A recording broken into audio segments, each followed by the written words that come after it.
Nigeria Info. This is where you come in. Help us make sense of it. Make sense of the nonsense happening as yeah. usual in the polity. Okay, first things first. Let's start with Senator Ningi's allegations. So Senator Ningi, who happens to be, until of course, yesterday when he resigned, he was the chairman of the Northern Senators Forum in the 10th Assembly.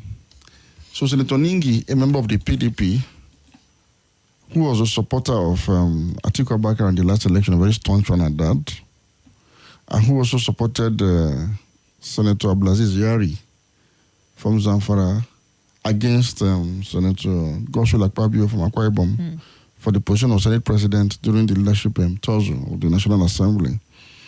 And so it's good to give this background so as to know where he's coming from. Exactly.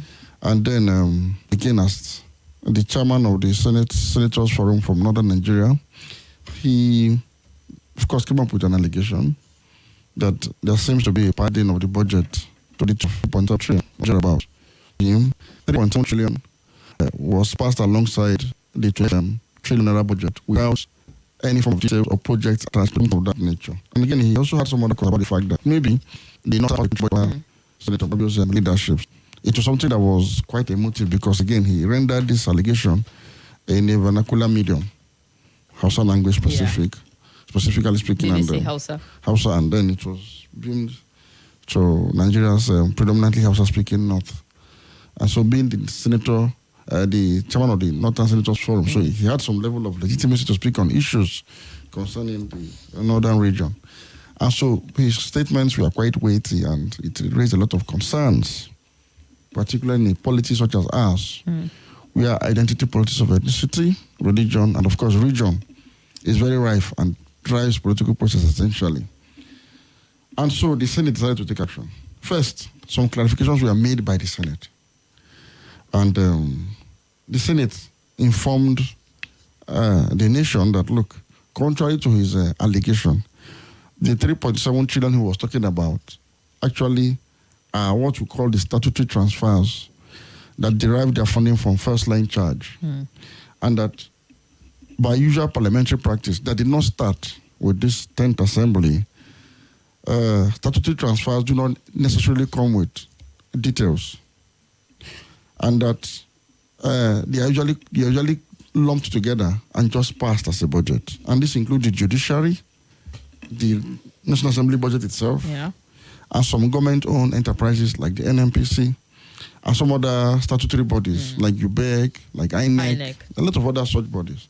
That their bodies are not, they don't come in granular detail. So the 3.7 trillion were statutory transfers as requested by the president in the original estimate of 27 trillion. And that the only amount of money that was added by way of adjustment, which again has become the practice in Nigeria, was 1.2 trillion, which shot up the budgetary sum from 27 to 28.2 trillion or something of that nature. And so that the 3.7 was not missing, was not padded, was not added. It was simply part of the original budget. But they account for what we call statutory transfers. And so, again, it was as though a meeting was held between the two groups and these clarifications were made. And it was after then, I think, that the senator went to grant that interview, and he doubled down on it at a point, saying his consultant came up with a lot of, First, on his own part, the only, where I faulted Senator Ningi mainly was trying to embellish this allegation with some form of regional and ethnic sentiment by saying the North was shortchanged. I think that was quite off the mark, and I'll tell you why. First, the Minister of National Planning and Budget is from the North, Senator Atiku Bagudu.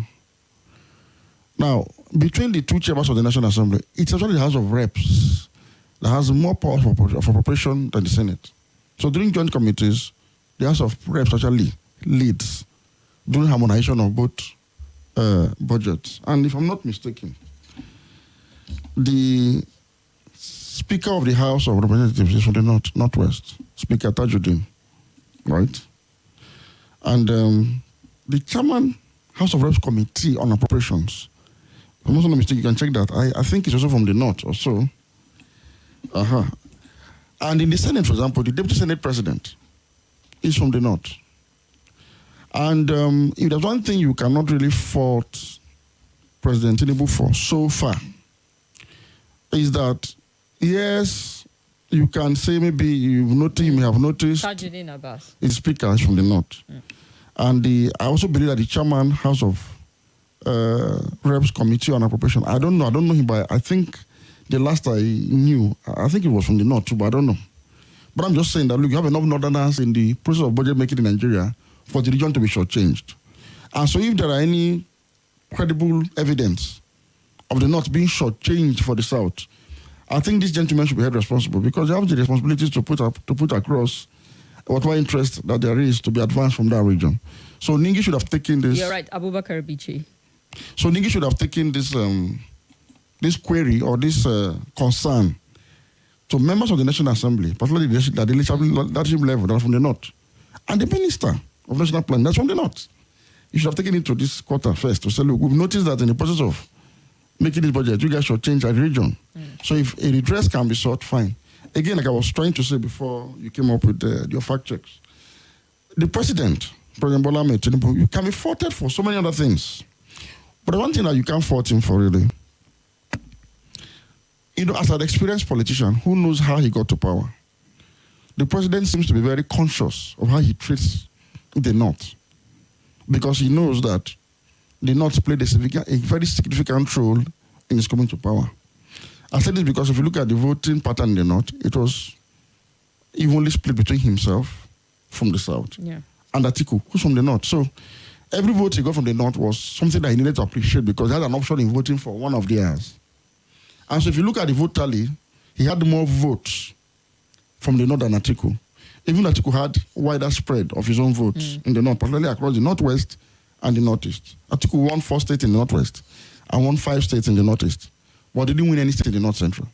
So President Bola Tinubu won about 4 states in the North Central, while P2B won 2 states in the North Central. And if you had the FCT, that would be 3. So what I'm saying in essence is, if you look at his policies so far, his appointments and his general approach, especially between the North and the Southwest, if you accuse him of giving certain kind of appointment to the Southwest, if you look closely, there's a balance within the North.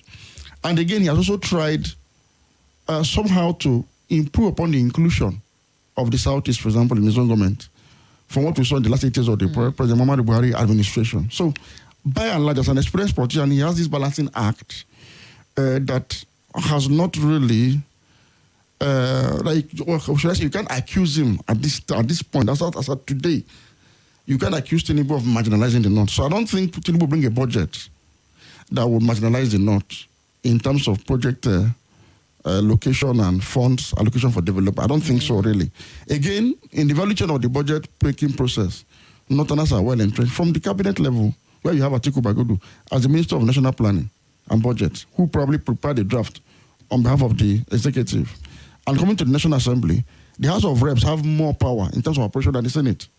So even during the joint committee harmonization process, if Akwabi had, for instance, decided to favor the South because from the South, that would have been corrected by the House of Reps, which is having a Northerner as both the Speaker and the Chairman of Appropriations Committee. So I don't know. I didn't see the need to regionalize this allegation.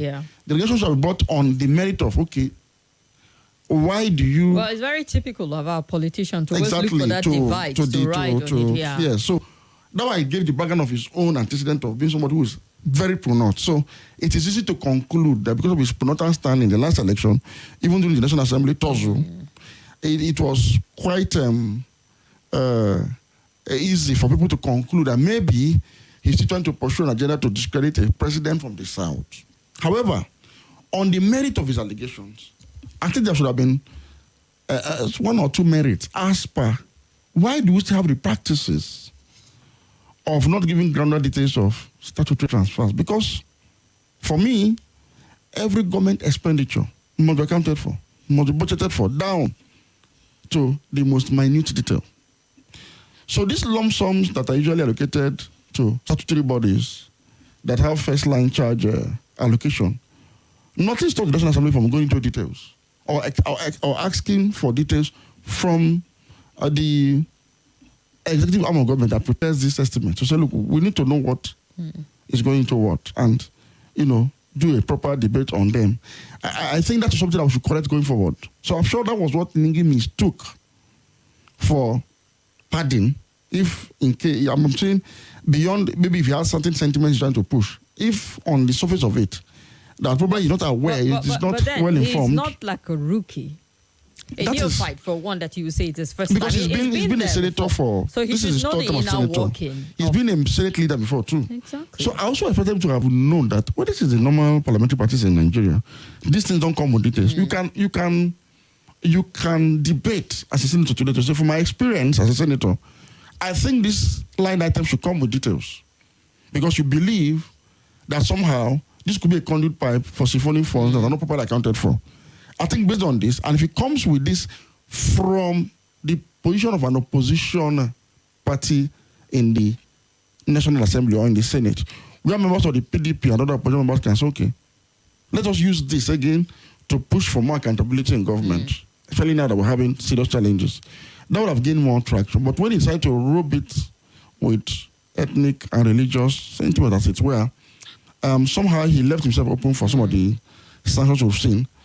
And, the senators suspended him. But I do not think he was supposed to be suspended, true. Why? I think, look, it is part of his parliamentary privileges, too, to air his views in whatever way he can.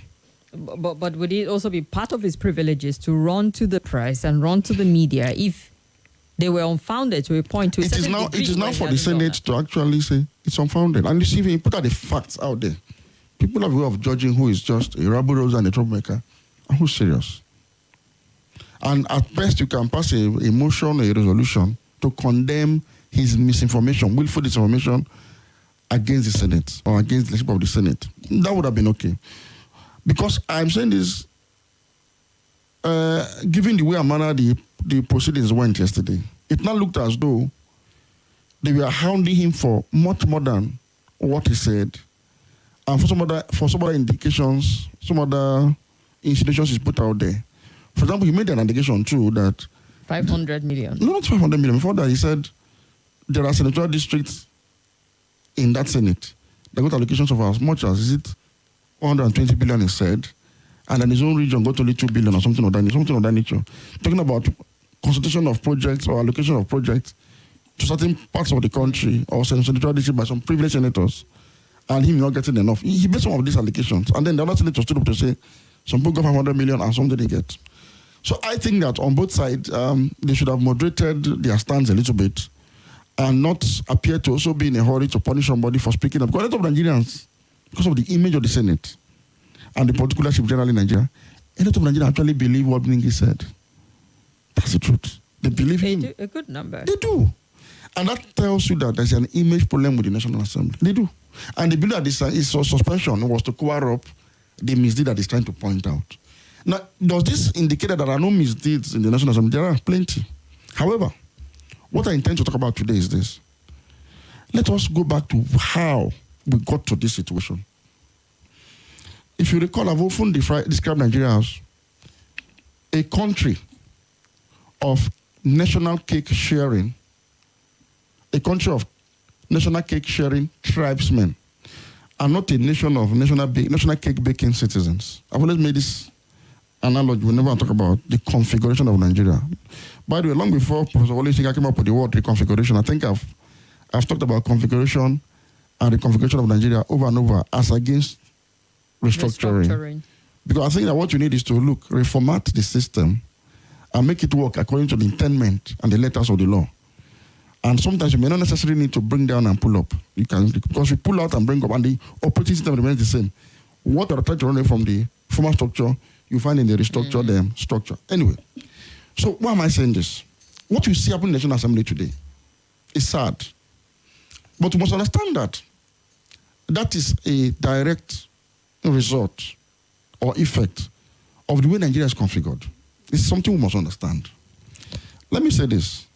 When we stay in Abuja or we stay behind our TV sets as educated people, we tend to look at the National Assembly and say, they are very corrupt. We see a lot of things coming up for them, and we think they are corrupt truly. But the same us Nigerians, when it is time for election, we withdraw into the cocoons of our various tribal enclaves and elect tribal champions that will champion the sectional interest of the various constituencies and the senatorial districts in Nigeria into the National Assembly. And when they come to the National Assembly, what they are doing now is what actually elected them to come and do. And that's why I talk about reconfiguration. Now, let me go a bit deeper into this narrative. If you know how members of the National Assembly are elected, you understand why they are doing what they are doing. How are they elected? The criteria is not quality legislation for good governance. Far from it. The criteria for electing national members of the National Assembly in most parts of this country, particularly in rural areas which form the bulk of the constituencies, is based on an affirmative action that rotates all forms of political power in whatever shape among the constituent peoples, either clans, communities, ethnic groups, sub-ethnic groups, etc., in each of these federal constituencies and senatorial districts. So, for example, in a particular community, to be that, it is the turn of this particular section to produce House of Rep member. So when you are elected as House of Rep, you are expected to go there and bring back returns to that part of the community as much as you can from the national cake. So an average legislator is pillars in the National Assembly is not to come and actually legislate for good governance. No, forget about it. That's not why it's there. Some that are cerebral, some that are very brilliant, can put up that act just to extract more, not because they really want to push for good governance, no. But most probes in the National Assembly does not actually end conclusively. Probes are usually initiated to simply extract more. And once the extractions are successful, the probe dies a natural death. So his concern primarily when he comes here, eagle-eyed, beginning from the struggle for the election of the National Assembly, is to first identify who appears to be. So he starts collecting gratification from all people that are contending for leadership positions. So he gets a lot. Then at the end of the day, he aligns with the powers that be to secure himself a good position, committee or leadership position. So once that is satisfied, committees are now being created to satisfy more people because this committee is your vehicle to negotiate your own share of national cake from the various MDAs you are supposed to actually go and oversee. And so what typically happens is this. They now impute this sectional interest into the budget with themselves as the champions now, as the major beneficiaries. So once the budget is brought to the National Assembly, everybody is looking for, what can I take home in this budget to my constituency to show that I'm working? That's one. But in taking that project home, they also overprice it. Overprice in what sense? So you have inflated figures for small projects within their communities. And then they also nominate contractors no matter how they deny this fact, it is the reality. They also nominate and influence the award of this contract to preferred contractors that they nominate, who actually act as funds for them. And so that excess, that overpricing, comes back now as the money that they use to increase their war chest to prosecute the next election and remain in power. So it is the configuration of the state itself that has produced this anomaly, this aberration of our kind of democracy. And so every legislator comes in with a knife into the budget session to carve, to slice. Possible. That is and after then they now pursue vigorously the various places they've inserted budgets, inserted their projects across board. So this can vary from just 2 billion, 5 billion, 6 billion, to as much as, well, according to the senator now, 3.7. Over 100 billion or 3.7 spread across different MDAs. There are reports that show that certain presiding officers of the National Assembly have as much as 10 billion naira in some MDAs. Wow. For constituency projects. And also make sure that these ones are implemented first, even for the main ministry budget. And so we borrow monies to fund budget that is essentially the most corrupt piece of legislation you can find anywhere in the world, because it is full of filth. So for many years we'll be spending trillions and trillions of naira implementing a budget that has not been able to deliver good governance to Nigerians. Because again, this process... And perhaps because we've not also been able to interrogate. I know by provisions of the law, we should have quarterly reports in terms of performance of the budget. But that's not something that people can really interrogate to see when you talk about performance, I'll give you an example. I followed a legislator once to his constituency. And so we're expecting projects that he attracted. And so we go to a part of the community and they say, so that project you said we should site in your village. The men on ground showed us that, according to your instruction, that we should start this project from this particular house. So he told me, yes, The reason why I started this project, it was what do you call an erosion control kind of project. Something that looks like a culvert, something about a few meters anyway. So we brought it home. So now, I thought that this culvert was open-ended. It started somewhere and ended just in the middle of nowhere, But it has been executed. If in the budget it was said to be, say, 300 meters of culvert, it's there. 200 meters of culvert is on ground. So we need to go for budget evaluation, it's on ground. And I asked, but why did this project start from nowhere and ended nowhere? He said, no, it started from the front of one of my supporters and terminated it in front of another of my supporter. So that they too can show that it's when he wanted to start this project. Yeah. He brought it in front of our own part of the community. So to show that, okay, they are relevant, and so people now believe in them to say, okay, yeah, they're so relevant that they bought the project, it was cited right in front of their own compound. So they had to allow them the powers to mobilize more for that. But that project has been done. Now the question is, how do you do a project and put it in between nowhere? So that project is a wasteful one because it cannot even really control the erosion, because by the time it rains once or twice, it will be fully silted because it is the middle of nowhere and becomes usable. But government has spent money for it. There are many of such projects across the country in trillions of naira. Well passed, well executed. Because everybody is simply struggling for a peace. Nigeria exists more for political exigency than for economic pragmatism. So our politics is essentially not resting on the foundation of economics. No. It's on the politics of resource sharing, not on the economics of resource building or resource regeneration. Absolutely. So this brings us back to the question of how is a budgetary process supposed to be undertaken as it is in Senate climes? And how do senators or legislators in other parts of the world function without constituency projects? Simple.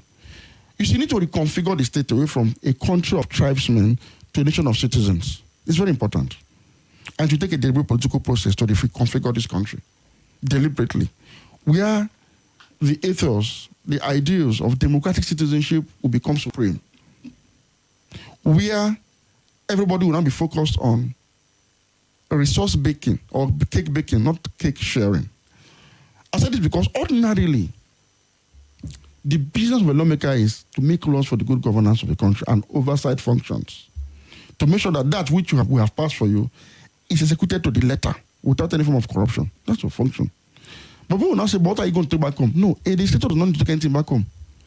You're supposed to have a budget that is based on... half the time, they don't even campaign on that ground. They That's give what the I'm saying. impression as if they have something to come and offer. To execute certain things in this area. So ordinarily, what we call a budget is supposed to be hinged on an integrated national plan, national economic plan, integrated for the purpose of export competitiveness of your economy. What do I mean? So if you have a 5-year rolling plan that includes the linking of all communities in Nigeria by road at a pace of, say, 2,000 kilometers per annum, and in the budget execution, it is agreed to be executed in a cyclic manner, for example, to converge at a point. So meaning that, okay, every year, for the purpose of this infrastructural development, if say 1 trillion is allocated, so it means from all the points of Nigeria, because it's integrated, it's expected that the allocation will spread across the board so that it will have that steady progression until it is completed. So the only thing a legislator can simply query is when you bring a bill and he looks at it, I'm aware that there's a rolling plan for infrastructure and it passes through my constituency. Hey, from the rolling plan, what is supposed to pass through my constituency this year is 100 kilometers. How come I'm having 80 kilometers?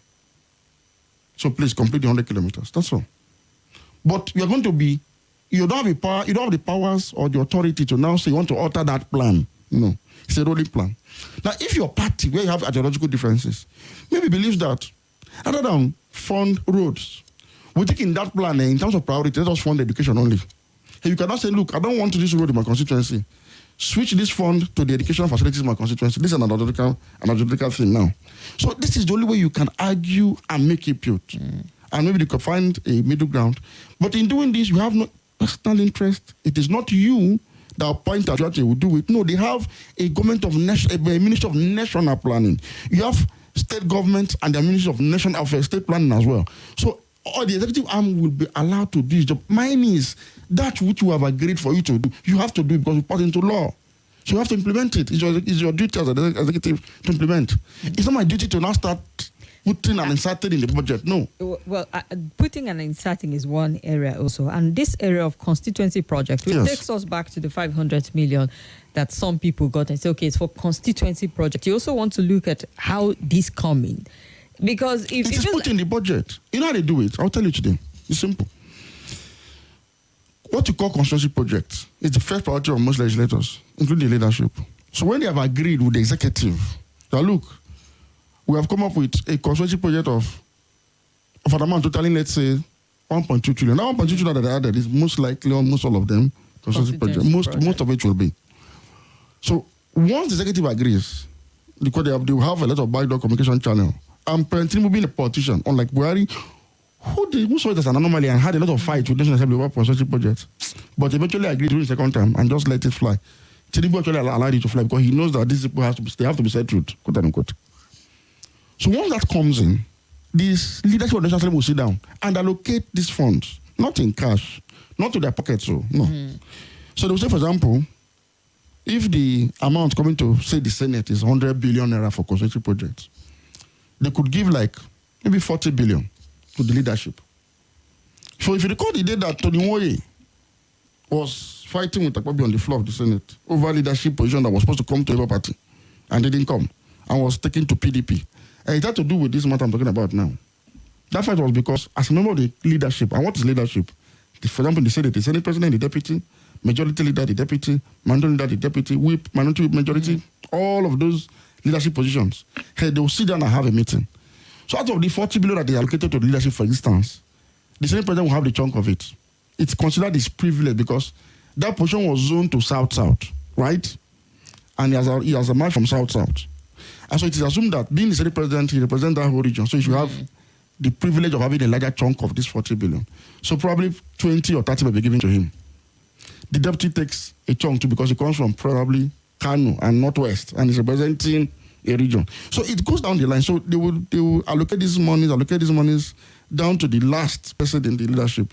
So when these monies have been agreed upon, you are now to nominate projects across the MDAs that you feel like should come to your constituency. And in the past, we've seen that some of these monies, rather than going into constituency development or regional development, are tailored towards even personal properties. So somebody created a dam, for example, in his farm, as a leader, as one of the leaders of the National Assembly, from constituency project fund. So he puts a project in the budget for dam, a small dam, to provide irrigation for farmers, right? It was approved. But that dam was sited in his personal farm. As irrigated his personal farm. Yeah. So this is how they have reduced their privileges to corrupt entitlements, essentially. So ordinarily on the surface, it looks very good. Who is interrogating? But this is the question. I will sit down here, all of us sit here in the studios of one of the leading media houses in Nigeria, and we'll talk about these things. But on ground there, it's a different dynamics. The people of Ecuador, the tradition where Ecuador comes from, will stand and defend their son against anybody who wants to stampede him out of the one that is their share now, that is trying to bring back home. You get the dynamics? It's something that it's always been the same. Exactly. So when we're here talking about good governance, the bulk of the tribesmen across Nigeria who have been configured to think in terms of their sectional interests alone, and do not see this as a problem. So that's why you wonder how this will get related all the time. Because people we have people that are voting for where they come from. They do not really see what anything wrong with it. In fact, they're happy that they are brought something home and that he, as a big man from their community, is coming with a lot of convoys. At least they know that our son has arrived. So as he's praying past all the communities, coming down to our own community, same way that the other people used to pour dust on our faces with their convoy. Our son he was arrived, so no problem. That is the thinking down there. And unfortunately, we don't have any political party that is creating an alternative path to development that can politically reconfigure Nigeria and create an alternative system to replace this one. And people have a penchant to hold on to a system they're used to if they don't have an alternative. Something they see a bit better. That's why I see me always emphasizing on an alternative political movement, an alternative political thought process that can help consolidate democracy in Nigeria. Otherwise, there's a limit to which you can blame the situation because it is the reality of the abnormalities of our democracy. It is sad, and what has been the result? Because we have been sharing national cake for as long as we can remember. We have run out of national cake as we speak today. No effort is being made to bake it. So our entire budget is dedicated to this. And let me now shock you. This issue of constituency budget has gone beyond the National Assembly members alone. Yes. Right from the civil service, the executive arm of government, directors, PAMSECs, of course, ministers, are the ones who actually started the constituency project without giving it a name. So, for example, I will tell you most how the National Assembly transacts with the executive arm of government. A minister who is supposed to prepare a budget for his ministry, but the directors are PAMSEC, we first of all include sundry budgets in their various communities in the budget that are taken to the National Assembly. So there was a case where one minister cited lots of budget in this community.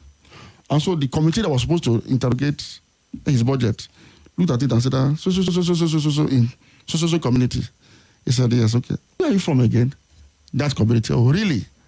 And so to actually have a compromise, because the legislators know that, well, as a minister too, he's expected to be something back home. Because he's a politician. He was appointed because he was a politician. He wasn't appointed because he technically knows how to deliver power, infrastructure, and anything. No. He's appointed because go and get our own national cake for us. And so the after the no problem, leave your own like too. But add to it for me as committee chairman. If you're taking 100, please put 25 for me. In the house to take something back home too. And they add it and pass it as a budget. So this is how these things are transacted across board. It didn't stop there. It's in the military too. Yes. So apparently it has become a culture among our political class across board to personalize government. It's called prebendalism. A long time ago, before we translate to democracy, international studies identified Nigeria as a country that is derived from prebendalism. That is, because of our political process that is largely hinged on ethnicity and religion. It now creates a system where people that are either appointed or elected see a need to covet a part of government, a piece of the national cake for sectional use. Yes. Well, that's why nepotism is still a big deal. And that's why people want their people. That's why I say brother, corruption in Nigeria has one major problem. Another problem, legitimacy. Corruption in Nigeria, including what you say in the National Assembly, has some level of legitimacy. Because you are expected to do this. If you don't, you are useless. Now, it is not the fault of the people. No. It is the fault of the leadership. The people they've not been taught any other way but the way that they know.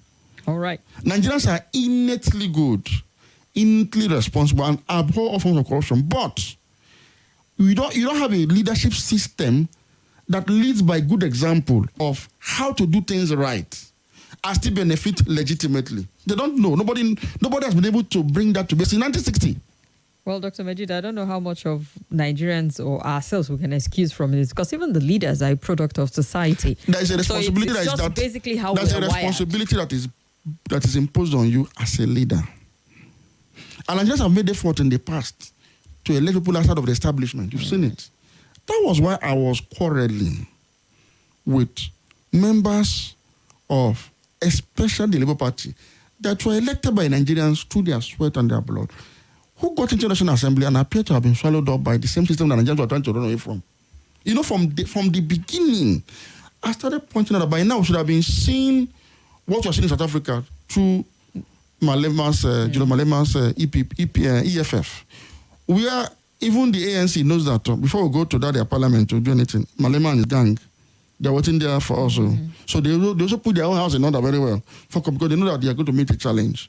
I was thinking we're going to see that consolidation with the Labour Party. I know that a lot of people that are supporting them will again feel we are slighting their party. No. We are speaking for you, those of you who rejected monetary inducement, those of you who defied ethnic and religious sentiment to say we are voting outside of the establishment. It was an exciting moment for us as a democracy. Now, people said, okay, let us vote for these people. They will make that difference. If they had made that difference, or be seen, for example, to be the one saying, this system is not working, can we adopt this? At least making that advocacy on the floor. It would have given Nigerians hope that, okay, maybe if we do more of this and elect more of these people there and they become majority, maybe this nonsense will stop. But as it stands today, Nigerians have been left to believe that it is fruitless to make efforts to consolidate democracy in the right direction. And that is a very huge danger signal for democracy. All right. Just before we move on to the next story, I think it would be fair to bring you in on our conversation, focused and looked at a lot of other attendant issues tied to the National Assembly, looking at the allegation itself, how it was handled, project padding, constituency project and all whatnot. I would welcome your input in our conversation. We've got Dr. Majeed Dahiru with us in the studio. So call 0700 951 0000. And just to let you know that we're on Facebook and YouTube. Facebook is at Nigeria Info Abuja and YouTube is at Nigeria Info Abuja. Manga Calling says, the way we deliberate issue on radio like this, does the president listen to our conversation? And also on Facebook at Nigeria Info Abuja, Agbawan Barnabas Agbawan says, well done to our guests. Keep up the good work. And Nelson Chidi, good to know that you're listening to us and joining live on Facebook also. Hello. Okay. There's some distortion, so you have to call us. Hello? Hello, Kim. Good afternoon. Good afternoon. Yes. This is from Sulaga. Go ahead, TC. My own comment about this pardon of a thing by Abdul Lingi. You see, there's one thing I like there, and there's one I don't like. One in the sense that the issue of the type of money they were calling and allocating, why Nigerians were suffering. That's what I'm against. Because these senators, for 8 years of Buhari, they thought that they were together. Because I've been saying it that time. Because during the time of Obasanjo, they were not in good time. Even whether you are PDP, if you see what is wrong, you say it. But after so on and so out of APC, everything that is wrong is good. Let us carry it and go. And the who suffer is the masses that suffer. And when the masses want to talk, they go against them, which is not democratically. Go and verify. As the guest is well educated. Go and verify this thing I'm saying. The dividends of democracy is it allow the masses to talk and protest. That is the secret of democracy. Both in US, both in France, that democracy started. But they don't give these masses enough time to talk. So when they want to talk, you go against them. If not, this kind of like what he was saying now, I know I do English very, very well when I was at the National Assembly. But he don't talk immediately. They might just wait. So you thought that he's only sometimes he come and talk. That's how he behaves. But this time around, what made this here when Buhari was there? Why are they not talking? All right. But it's not that Tinubu came that they want to talk. All right. Thank you very much. Let's hear another caller. Hello. Hello, good afternoon. Good afternoon. Yeah, my name is Lukman. I'm calling from Zamani. Go ahead, Lukman. Yes, about the senator that made allegation, and unfortunately, could not substantiate it. It is highly irresponsible of him to do that. Because I also fell for it. When I heard it immediately, I said, oh, that's their stock in trade. But at the end of the day, he could not prove it. So it shows that the people we call the representative in the National Assembly are not in real sense representing the people. They are always there for themselves. Just as the scholar in the studio said, you can see the award of contract. Because there was a time I used to wonder, how can somebody be a billionaire and you still be struggling to go to National Assembly to go and be earning some salary? Some of them are going there just because of that thing. They want to use their influence or their influence as senator and as honorables to give contract to whether their company or the company of their friends and this and that. And just as the analyst in the studio said, when they do all those things, they'll be able to amass more wealth, then use it to, to come back to power or to go for higher level of power. I don't know what to do, because if people say you are voting party, the problem is not party. The problem is just the people. The character in the people, even those who are warming up to go to National Assembly, I have the same mindset. So what do we do in Nigeria? Because I continue to ask myself, and one person cannot do it. You understand? So I think they should have a change of mind, because Nigeria, so that their unborn generation too can also live well in Nigeria. Thank you. Thank you very much, Lukman. Hello. Hello. Yes, you're welcome. Hello. Welcome to the show. Yeah, my name is Jerry. Go ahead, Jerry. Jerry, we can barely hear you. Hello, can Can you hear me now? Go ahead, Hello? Jerry. The statement of Senate that all their statement is suspending him. So suspending him is it can't solve the problem. We know at the incident of budget in a Senate. The budget that Tinubu presented, is it the same budget the National Assembly approved? Is it the same budget Tinubu signed, put into law? We know that the budget have already existed since 1999. So the man speak the truth. Everybody knows that the Senate is always fathering the budget for their own selfish use.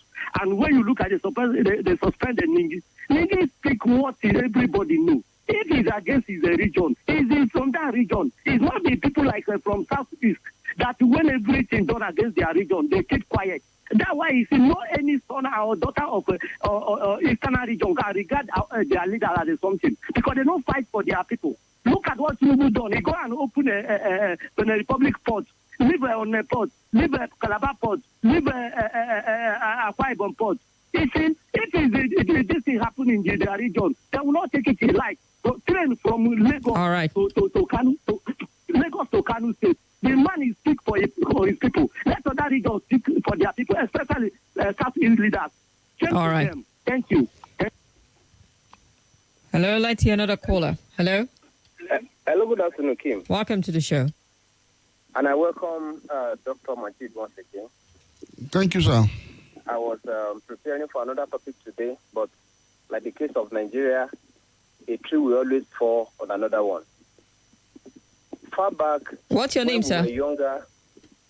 You said what? What's your name, sir? Olusegun is my name. Okay. Olusegun. Go ahead, Olusegun. You know, as far back as when we were in secondary school and we were learning the fundamentals of government and governance, we were taught separation of power. And the primary duty of legislative arm is to make law and to checkmate the excesses of executive.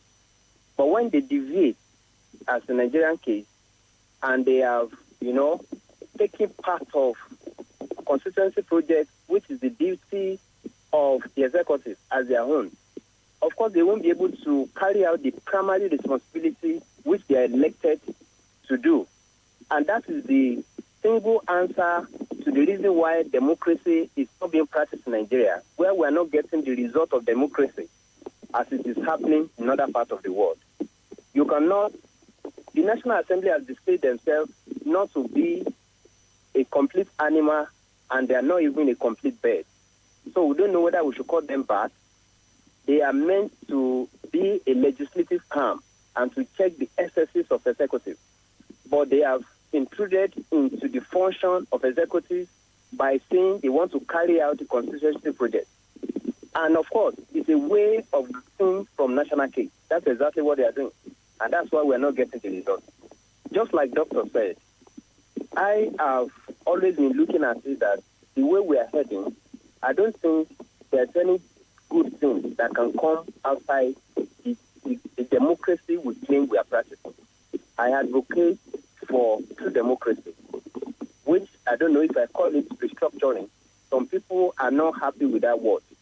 So I would advocate that we'll go back to regional governance, where each region will have independence to do whatever they want to do and execute their projects. And we have national government, which will take care of army and foreign affairs and some other things. That's my own contribution. Thank you. Thank you very much. Hello. Let's hear this other caller. Hello. Okay, the world went blank. Charles Mbat says it's quite worrisome that Nigeria has a pack of insatiable sharks at the National Assembly who consider fleecing the nation as part of their constituency responsibility. What transpired yesterday at the National Assembly further puts a question mark on the credibility of the lot we have as our legislative arm. Let Nigerians not be fooled. Senator Ningi was speaking the truth, and there was a budget padding to that tune of amount, is what Charles Mbat is saying. The Ningi suspension charade was a mere facade to cover up and save face of the National Assembly. In less than a month, Ningi will be recalled back to the National Assembly. They will all carry on with their lives, with their bounties. Nigerians will be left to lick their wounds and be shortchanged. We've seen it before, and it will continue to happen because elected officials have concluded that Nigerians are docile. His opinion. And Bernard from Karu says it's impressive the obedient are standing up for their integrity, commending Senator Ningi of the PDP for his principled action. This exemplifies the kind of politics we should engage in to achieve a meaningful outcome. We need visionary leaders who would earnestly strive for bipartisanship, which is precisely what the movement advocate for rather than excessive partisanship driven by entrenched interest. Enhancing this approach would expedite delivery of effective governance, foster positive changes in our political landscape, and pave the way for a better society for us to thrive in. Well done, obedient, he wrote. And all this broke. Some senators feel personally should change. This is their stock in trade, and now that they have they've cornered the executive that is struggling for legitimacy, was find an effective way of governance that would serve us diligently, not prescription by Western powers, says JJ. Tom from Gwarimpa also has a thought on this. Good afternoon, Kim. Good afternoon, Dr. Majeed. I've been wondering in my thoughts the essence of voting Labour Party senators and House of Rep members. I wonder why they're so docile and their molars are not grinding like the bull lion. Or is it perhaps that they equally have been initiated into the conventional political system in Nigeria, that they don't see anything wrong with every bill passed in the House? At the moment, it's as good as if there are no political parties to rely on. Things are quite worse by the day, and it seems as if no sooner rainy day in sight for the poor masses. Kobe from Canada says, I really appreciate Dr. Majeed and his ideology. It's true and it's practical. I wish that what Ningi said came from a Labour Party senator. It would have been a large glimpse of hope.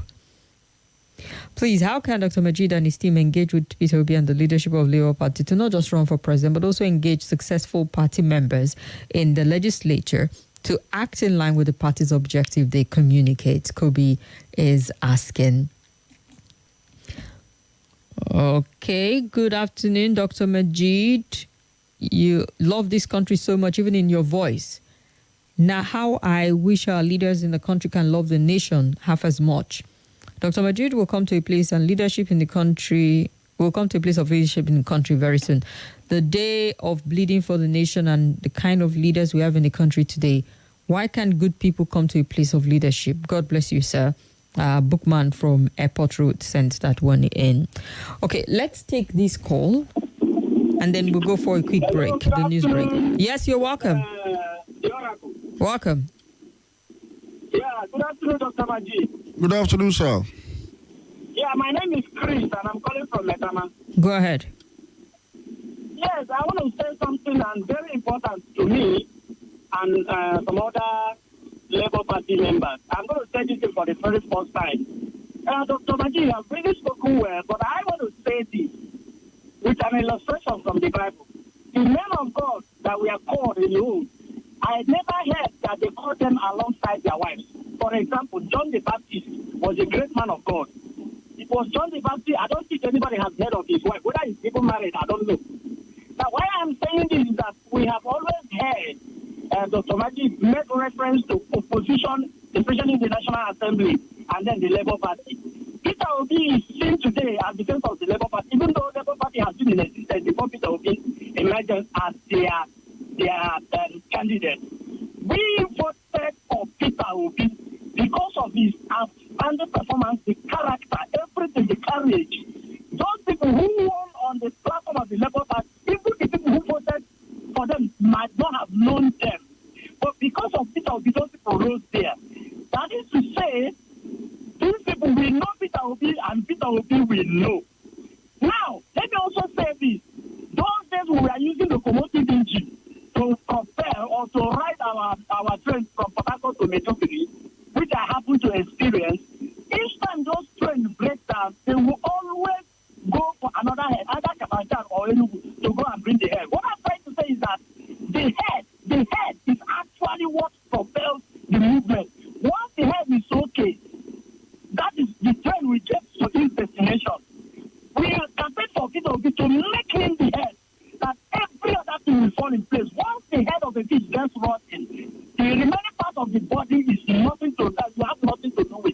right, sir. That is what we're saying. Let us try and separate the wheat from the chaff. Peter Obi is the wheat. He has those people All right. performing excellently and the chaff. So let us always bring Labour Party, Peter Obi, and the senators together. They are on their own. The Peter Obi we know. Well, it takes more than one man, actually. You would also need a collective of people and the different representation that they have and different, the tiers and the arms of government also, or maybe tiers of government, more like. Let's see. Ahura Kelvin says, please, Senator Abdul Ningi should be called back to the Senate because he spoke in the mind of Nigerians if he was voted by Nigerians. Alao Alabi said, why is this country degenerating? Nigerian playing out of the fiction of George Orwell's Animal Farm. Leaders cannot have empathy for those they are leading. The only thing they know how to do is just the sharing formula. It's Life Samson. We see your comment also worried about the hunger in the land and that the legislature should focus on that other than sharing money for themselves. Like you pointed out, Dr. Majeed, people have held on to Ningi's position that a padding happened, and it's difficult to shake that one off. Yes, because of what they have come to know about the National Assembly. Ningi's facts might not be correct, but there's some truth to it. And so Nigerians are saying, look, they're using the Ningi revolt now, so to say, to address the deeper issues of rot in the National Assembly. All right. Let's take a break for the news at the top of the hour. I'll be back with more. Please don't go away. On 95.1 Nigeria Info. Your mic is always on. Let's talk.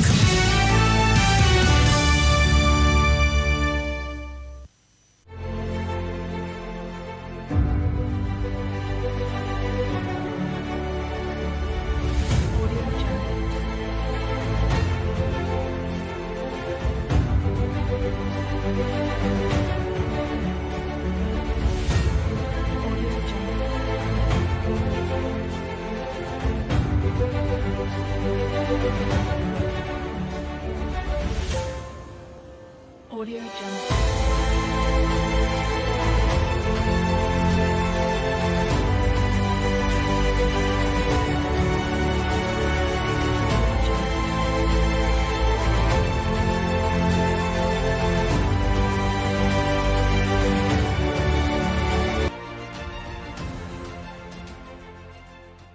This is Nigeria Info.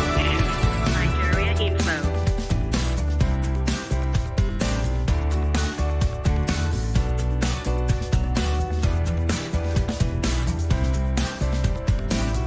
This is Nigeria Info. Nigeria Info.